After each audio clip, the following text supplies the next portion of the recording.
Hello, আমি doctor Syed Hasanuzzaman, surgical oncologist. আজকের ভিডিওতে আমরা কথা বলবো একটা খুব সাধারণ অথচ গুরুত্বপূর্ণ বিষয়, যেটা নিয়ে মহিলারা ভয়ে বা লজ্জায় কিছু বলেন না। নিপল ডিসচার্জ বা স্তনবিন্দু থেকে রস বেরোনো বা স্রাব, এই নিয়েই কথা বলবো। সব রস বেরোনো কিন্তু ভয়ের নয়। কিছু ক্ষেত্রে এটা একদমই স্বাভাবিক, আবার কিছু কিছু ক্ষেত্রে আন্ডারলাইং ব্রেস্ট ডিজিজ, রেয়ারলি ক্যান্সারও হতে পারে। চলুন আমরা বিস্তারিত জানি। নিপল ডিসচার্জটা কি? নিপল ডিসচার্জ মানে হলো ব্রেস্টের নিপল থেকে যে কোনো রঙের তরল বের হওয়া। সেটা দুধের মতো, জলের মতো পরিষ্কার, হলুদ, বাদামি বা রক্তের মতো লাল তরলও হতে পারে। এটা এক বা দুদিকের স্তন থেকে হতে পারে। একটা স্তনের বৃন্তের একটা ফুটো বা দুদিকের স্তনের মাল্টিপল ছিদ্র থেকেও বের হতে পারে। সব সময় নয়, চাপ দিলে বা কখনো কখনো স্পন্টেনিয়াসলি কিন্তু ভিতরের আন্ডারগার্মেন্টটা ভিজেও যেতে পারে।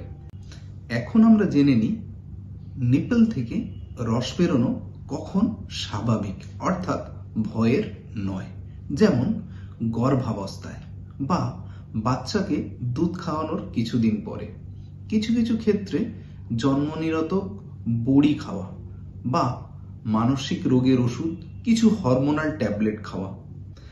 সাধারণত দুদিকের ব্রেস্ট দিয়ে মাল্টিপল ছিদ্র দিয়ে স্বচ্ছ বা দুধের মতো সামান্য রস বেরোনো।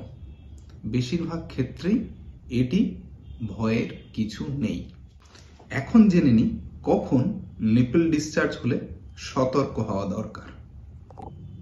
নিপল ডিসচার্জ একদিকের স্তনবিন্দু থেকে হচ্ছে। নিপল ডিসচার্জ নিজে থেকেই হচ্ছে, চাপ না দিলেও।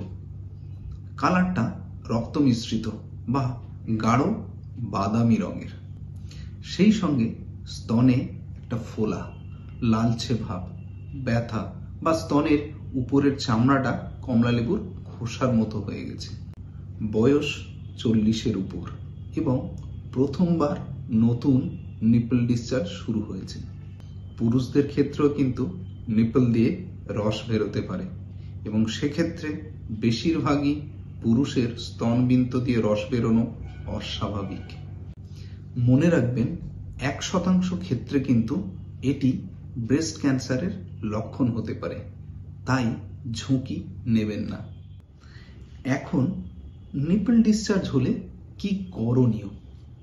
প্রথমেই একজন স্পেশালিস্ট ডাক্তারবাবুর পরামর্শ নেওয়া, কারণটা উদ্ধার করা দরকার। এই নিপল ডিসচার্জটা কি স্বাভাবিক, ভয়বিহীন, না এই নিপল ডিসচার্জের কারণ ব্রেস্টের মধ্যে কিছু লুকিয়ে আছে?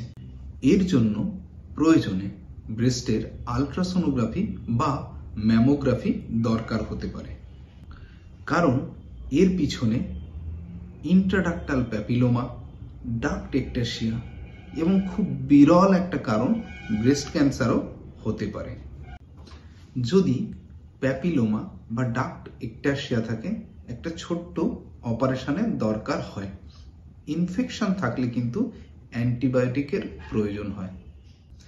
সব থেকে গুরুত্বপূর্ণ বিষয়, নিজে থেকে স্তনে চাপ দিয়ে ডিসচার্জটা বের না করাই ভালো।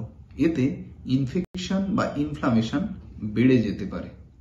যদি আপনার এমন হয়, লজ্জা করবেন না, ডাক্তারবাবুর কাছে খোলাখুলি বলুন। ডায়েরি রাখুন, কবে থেকে হচ্ছে, কোন রং, চাপলে হয় কিনা। স্তনের নিয়মিত সেলফ এক্সামিনেশন করুন। ব্রেসিয়ার পরিষ্কার রাখুন, খুব বেশি টাইট না পরাই ভালো। তাহলে স্তনের বোঁটা থেকে তরল বেরোনো নিয়ে আর ভয় নয়, লজ্জা নয়, এটা নিয়ে সচেতন হন। নিপল ডিসচার্জ মানেই ক্যান্সার নয়, কিন্তু উপেক্ষা করাও ঠিক নয়। ভিডিওটি ইনফরমেটিভ হলে লাইক, কমেন্ট সাবস্ক্রাইব করে পাশে থাকুন। দেখা হচ্ছে পরবর্তী পর্বে। সুস্থ থাকুন, সচেতন থাকুন। ধন্যবাদ।